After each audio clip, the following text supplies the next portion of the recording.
Hello guys, आप सभी का स्वागत है मेरे चैनल पर। प्लीज़ आप लोग मेरी आवाज़ पे मत जाइएगा क्योंकि मुझे सर्दी हो चुका है। मैं दवाई खा के बैठी हूँ रिकॉर्ड करने के लिए। मैं जब सोच रही हूँ कि टाइम सारा मैनेज करके वीडियो अब रिकॉर्ड कर लूँगी, लेकिन मुझसे 2 मिनट से ज़्यादा रिकॉर्ड हो ही नहीं पा रहा है। इस वजह से वीडियो आने में काफ़ी ज़्यादा लेट हो रहा है। वैसे किस द अवीज़ को सबसे ज़्यादा वोट मिले हैं और वैम्पायर टेबो को कम। तो इस वीडियो में आप लोग 50 कमेंट कर दीजिए आप लोगों को जिसका एक्सप्लेनेशन सुनना है। प्लीज़ गाइस, अगर वीडियो पसंद आए तो लाइक और चैनल को सब्सक्राइब भी कर दीजिएगा ताकि मेरे वीडियो जब भी बनाऊँ और अपलोड करूँ तो आप लोगों के पास वीडियो जल्द से जल्द पहुँच जाए। इसलिए वीडियो को सब्सक्राइब करके बेल आइकन को दबा दीजिएगा। चलिए इसको स्टार्ट करते हैं। जहाँ पे गाउजिन के की बातें सुन के कहता है कि ये 17 साल का बच्चा है। फिर हमें एक एरिना का सीन दिखाया जाता है जहाँ पे कुछ लोग फाइटिंग कर रहे हैं और कुछ लोग सट्टा लगा के वहाँ पर चीयर्स कर रहे हैं। तभी हम लोग सुनते हैं कोई कहता है कि मैं वापस जाना चाहता हूँ। ये सुन के ज़ेनके कहता है शांत रहो, क्यों घबरा रहे हो। तभी एक गार्ड उन दोनों को रोकते हुए कहता है यहीं पर रुक जाओ। आप लोगों को अंदर जाने से पहले अपना फ़ोन जब्त कराना होगा क्योंकि अंदर वीडियो रिकॉर्ड करना मना है और आपको प्रवेश करने से पहले शर्त लगानी होगी 300 से कम नहीं लग सकता है। ये सुन के ज़ेनान के अंदर से उसकी आत्मा निकल जाती है, लेकिन ज़ेनके ज़ेनान की ओर उंगली दिखाते हुए कहता है मैं यहाँ लड़ाई देखने नहीं आया हूँ, मैं यहाँ सिर्फ आपको एक मजबूत मुक्केबाज मुहैया कराने आया हूँ। अपने आप को देखिए, तुम मेरे दोस्त को डरा रहे हो। तभी वो गार्ड चौक के कहता है क्या ये दुबली पतली चीज़। तभी के हंसते हुए कहता है बिल्कुल नहीं, आप बहुत मजाकिया हैं। फिर वो ज़ेनान से कहता है ज़ेनान उसे गाउजिन की फाइल दिखाओ। ये सुन के ज़ेनान चौंक के कहता ओ हाँ रुको। फिर वो कांपते हुए कहता ये मेरे बैग में है, आखिरकार वो कहाँ है। लगता है मुझे मिल गया, हाँ वो मिल गया, ये यही है। जैसे ही वो उस कागज़ को निकालने जाता है सारे कागज़ बाहर निकलकर बिखर जाते हैं और वो उसे बिटोरते हुए कहता सभी कागज़ बिखर गए हैं, मैं जल्दी बिटोरता हूँ। तभी ज़ेनके ज़ेनान के कानों में आके कहता है अरे ज़ेनान, तुमको क्या लगता है अंडरग्राउंड मुक्केबाजी हॉल में कितने कागज़ लाने की ज़रूरत है। क्या आपको लगता है कि इन हेड हंटर से पैसे इतनी आसानी से कमाया जाता है। तो ज़ेनान कहता है लेकिन वहाँ एक और गार्ड है। तभी ज़ेनके कहता है चुप रहो, मुझे डर है कि अगर हम ऐसे ही रहे तो हम पर वो शक करेंगे। ये सुन के ज़ेनान कहता है तो अब क्या। फिर ज़ेनके कहता है यह सही समय नहीं है। गार्ड कंफ्यूज होकर उन लोग को देख ही रहा होता है। तभी ज़ेनके फाइल गार्ड की ओर फेंकते हुए कहता है सारी जानकारी इस फाइल में है, इसे अपने बॉस को दे देना। उस फाइल को देख के जाते हुए कहता है पहले यह सुनिश्चित करे कि वे सहमत हैं, फिर उनसे कहे कि वे इसे मेरे खाते में जमा कर दें। मैं जल्दी यहाँ से निकलता हूँ। ज़ेनान जाते हुए कहता है लेकिन मेरे सभी पेपर। फिर बाहर रोड पे वो लोग कहते हैं ये सब तुम्हारी गलती है, मैंने दोनों पत्र रात भर में ही लिख डाले। ये सुन के ज़ेनके कहता है अगर आप अपने एलिमेंट्री स्कूल स्टूडेंट कॉम्पोजिशन को देते हैं तो कोई बात नहीं, मैं उसे आपके लिए लिख दूंगा। ये सुन के ज़ेनान कहता है मैं रिफ्यूज़ करता हूँ। तो ज़ेनके कहता है उसकी योग्यताएं इतनी महान नहीं है, लेकिन उसका आत्मसम्मान इतना कम भी नहीं है। ये सुन के ज़ेनान इरिटेट होते हुए कहता है मेरे पास ऑर्फन अलाउंस एप्लीकेशन फॉर्म भी है जो आपके भाई ने मुझे आपको देने के लिए कहा था।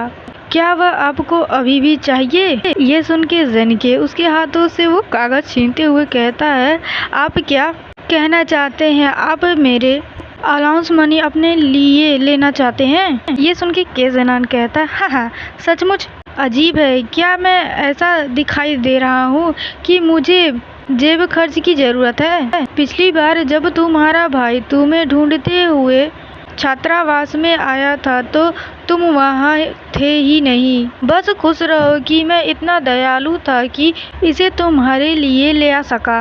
उन सभी कागज़ को देखते हुए ज़ेनके कहता है ज़ेनान क्या तुम पागल हो चुके हो, क्योंकि जो फाइल ज़ेन के हाथ में है वो तो गाउजिन की है और ज़ेन हाओ की कहाँ पर हो सकती है? ऑफ कोर्स, जिसे अभी अभी इन दोनों पागलों ने देख कर आया है। तभी बैकग्राउंड से आवाज आती है, मिस्टर गाओ कियाओ, यह बॉक्सर के बारे में भेजी गई जानकारी है। वह तो अनाथ जैसा दिखता है सर, आप उन्हें कब सेलेक्ट करना चाहेंगे?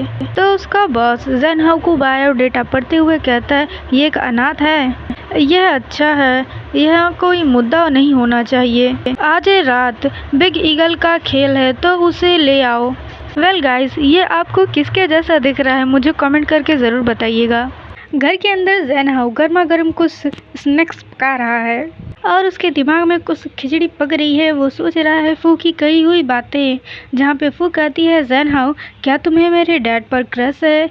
ये सब सोचते हुए वो कहता है, एक क्रश? क्या ऐसा हो सकता है? मैं उन्हें पसंद करता हूँ। ये सोचते हुए जैन हाउ के हाथों में जो अंडा था बेचारा फूट जाता है। तभी जैन हाउ के फ़ोन पे कॉल आने लगती है और जैन हाउ उस फ़ोन को उठाते हुए कहता है, हेलो। फ़ोन से आवाज़ आती है, क्या आप जैन हाउ बोल रहे हैं? तो जैन हाउ कहता है, हाँ, और आप कौन हैं? तभी उस फ़ोन से आवाज़ आती है, आप अपना पैसा लेने के लिए बाहर आइए, मैंने आपको फ़ोन पर पता भेज दिया है। ये सुन के जैन हाउ कहता है, रुको, आप कौन बोल रहे हैं? लगता है ये रॉन्ग नंबर है। तभी उधर से आवाज़ आती है, रॉन्ग नंबर? क्या आप अनाथ जैन हाउ नहीं हैं? ये सुन के जैन हाउ कहता है, अनाथ? हाँ मैं तो हूँ। यह सही है, यह आप हैं, तो आप जल्दी करें और आ जाइए। तो फ़ोन फिर कट जाता है और फ़ोन को देखते हुए जैन हाउ सोचता है, पैसा, अनाथ, क्या यह हो सकता है? क्या आप चाहते हैं कि मैं जन के ऑर्फन अलाउंस कलेक्ट करूं? फिर सीन शिफ्ट होता है पार्किंग लॉट में। जैन हाउ कहता है, यह जगह वह है, पता ढूंढना बहुत कठिन क्यों है? मुझे याद नहीं आता कि यह वही जगह है जहां आप पैसा इकट्ठा करते हैं। क्या पता बदल गया है? तभी हम लोग जैन हाउ के पीछे कुछ गार्ड को देखते हैं जो कि जैन हाउ को देख के कह रहे हैं, क्या ये वही है? हाँ, लगता तो ये वही है। और जैन हाउ बेचारा कंफ्यूज है। तभी वो लोग आके जैन हाउ को पकड़ के कहते हैं, समय बहुत महत्वपूर्ण है, हमारे साथ आओ, जल्दी करो। उन लोगों को ऐसे देख के जैन हाउ डर के कहता, रुको रुको, क्या तुम लोगों ने मुझे पैसे लाने के लिए नहीं कहा था? ये सुन के वो गार्ड कहते हैं, आपको अंततः अपना पैसा मिल जाएगा, बस हमारे साथ आइए। लगता है जैन हाउ की बैंड बजने वाली है, क्योंकि हम लोग फिर एक एरिना का सीन देखते हैं जहाँ पर एक एंकर कहता है, दर्शकों में उपस्थित सभी लोगों को गुड मॉर्निंग। आज रात हमारे सामने एक और चुनौती है, जैन हाउ। जैन हाउ को तो कुछ पता भी नहीं है, बेचारा चुपचाप आंखें फाड़कर उन सामने की ओर देख रहा है जहाँ पर इतना सारा शोरगुल हो रहा है। एंकर कहती है, मुझे आश्चर्य है कि यह चैलेंज रिंग में कितने देर तक टिकेगा। खेल का स्कोर अभी बंद हुआ है, बस आप सभी लोग टूर्नामेंट का आनंद लें। तभी एरिना के अंदर आते हुए एक पर्सन कहता है, क्या आप जन जियाओ हैं जिन्होंने मुझे चुनौती दिया है? ये सुन के जैन हाउ कहता, ओह, मैं जन जियाओ नहीं हूँ, मैं हूँ। तभी वो पर्सन अपने ऊपर से जो चोगा पहना था उसे हटाते हुए कहता है, मेरा नाम ग्रेट ईगल इनलाइटन है। जैसे वो पर्सन अपना नाम लेता है, सारी भीड़ उसका नाम चिल्लाने लगती है, ग्रेट ईगल, ग्रेट ईगल। और जैन हाउ अपना हाथ आगे बढ़ाते हुए कहता है, हाय मिस्टर ईगल। वो पर्सन कुछ नहीं बोलता, लेकिन जैन हाउ आगे बढ़कर उस पर्सन से हाथ मिलाते हुए कहता है, तो फिर आप भी अनाथ हो, आप लड़ना क्यों चाहते हो? क्या यह कोई नई प्रक्रिया है? उन लोगों को ऐसे हाथ मिलाते हुए देख के भीड़ चौंक जाती है और कहती है, तुम लोग हाथ क्यों मिला रहे हो, लड़ो। पर जैन हाउ आगे कहता है, मैं अपना पैसा लेने आया हूँ, मैं इसे कहाँ ले सकता हूँ? वो पर्सन सच में कुछ नहीं बोलता और गुस्से से जैन हाउ के ऊपर एक मुक्का मारते हुए कहता है, यदि आप अपना पैसा चाहते हैं तो आपको लड़ना होगा। और जैन हाउ जाके सीधे वहाँ पे जो जालियाँ बनी होती है ना, नेट, उसी पे लगता है और अपना मुंह को पोंछते हुए कहता है, आपने मुझे मारा, क्या आप गंभीर हैं? जैन हाउ की ये बात सुन के भीड़ कहता है, केवल कमज़ोर लोग ऐसा ही कर सकते हैं, अगर आप मुक्का नहीं मार सकते तो सुंदर होने का क्या मतलब है, उसे ख़त्म कर दो। हाँ, उसे ख़त्म कर दो। ये सब वहाँ का बॉस बैठकर टीवी पर देख रहा होता है। तो उसका बॉडीगार्ड कहता है, बॉस मुझे डर लग रहा है। पर उसका बॉस कहता है, ये ठीक है, इसमें उसकी कोई भी मदद नहीं की जा सकती। वे सभी उसे ख़त्म होते हुए देखना चाहते हैं। उसे ख़त्म कर दो का मतलब है उसे पीट पीट कर मार डालना। ये सब वो टीवी पर देखते हुए कह रहा होता है। पर एरिना के अंदर अब पिटाई तो ग्रेट ईगल खा रहा है और लोग ग्रेट ईगल को कह रहे हैं कि तुम मारो उसे। पर ज़ेन हाओ का गुस्सा तो सरा आसमान पे चढ़ा हुआ है। वो ग्रेट ईगल को बहुत ही ज़्यादा पीटता है और वो इंसान जो ग्रेट ईगल वो बेहोश हो जाता है। फिर अंदर रेफरी आके कहता है कि ग्रेट ईगल डिफीटेड हो गया है, अब उसे खेल से बाहर किया जाता है। ये सब सुन के सभी लोग शांत हो जाते हैं और ज़ेन हाओ खुशी से अपना हाथ ऊपर उठाता है कि मैं जीत गया और लोग एक दूसरे का मुंह देखते हैं। फिर ज़ेन हाओ का नाम लेके चिल्लाने लगते हैं। पूरे एरिना में ज़ेन हाओ के नारे लग रहे हैं और ज़ेन हाओ भी खुश होता है। ये सब वहाँ का बॉस देख रहा होता है तो उसका बॉडीगार्ड कहता है मिस्टर जियाओ सेंग। इस बॉस का नाम जियाओ सेंग है लेकिन मैं इसे बॉस ही कहने वाली हूँ क्योंकि मैं नाम भूल जाती हूँ। बॉस ग्रेट ईगल के डिफॉर्चर के लिए कागजी कार्रवाई पूरी हो गई है। ये सुन के उसका बॉस कहता है वेरी गुड। तभी उसका बॉडीगार्ड कहता है ये मोने हमें पैसे कमाने में मदद करने के लिए ग्रेट ईगल की वर्तमान स्थिति संभालने का वादा किया है। क्या आप चाहते हैं कि मैं एक मीटिंग निर्धारित करूं? तभी उसका बॉस कहता है मुझे लगता है कि उसे ग्रेट ईगल का वर्तमान पद संभाल लेना चाहिए। ये सुन के उसका बॉडीगार्ड कांपते हुए कहता है मिस्टर बॉस मैंने ये सुझाव नहीं दिया था, मुझे अपनी बात स्पष्ट करनी चाहिए थी। मुझे नहीं पता था कि आपकी कुछ और योजना थी। प्लीज़ मुझे स्पष्टीकरण देने की अनुमति दें। तभी उसका बॉस कहता है जो जीतता है वो हारने वाले की जगह लेता है।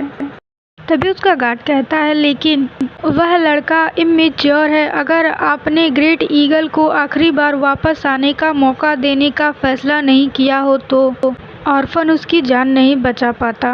भले ही हर लड़ाई को चुनौती देने वाले की क्षमताओं को दिखाने के लिए विशेष रूप से व्यवस्थित किया गया है, प्रतियोगिता में बाधाएं केवल रेटिंग को कम करेंगी। ऐसा नुकसान जोखिम के लायक नहीं है। लेकिन आप कुछ समय से इस बॉक्सिंग क्षेत्र को चला रहे हैं इसलिए आप इसके बारे में मुझसे अधिक जानते हैं। ये सुनकर उसका बॉस कहता है तो फिर मुझे लगता है कि तुम जानते हो कि दर्शक वास्तव में क्या चाहते हैं। यदि फूलदान खाली हो तो भी वह खूबसूरत है और प्रशंसा के लायक। चाहे इसके अंदर किसी भी प्रकार की गंदगी क्यों न डाल दी जाए, फूलदान का भ्रामक स्वरूप नहीं बदलेगा। क्योंकि आप जानते हैं कि वह अंदर से खाली है तो उसे जल्दी से भर दीजिए। हालांकि एक दिन वह बह जाएगा और टूट जाएगा जिसके परिणाम स्वरूप उसे दूसरों से बदल दिया जाएगा। मैं जो कह रहा हूँ वह तुम समझ रहे हो है ना? ये सब सुन के बॉडीगार्ड डर से उसके पसीना छूट जाता है और वो कहता है मैं समझ गया, मैं तुरंत सिस्टर कियांग को सूचित करता हूँ। वीडियो पसंद आए तो लाइक कर दीजिएगा, चैनल को सब्सक्राइब भी।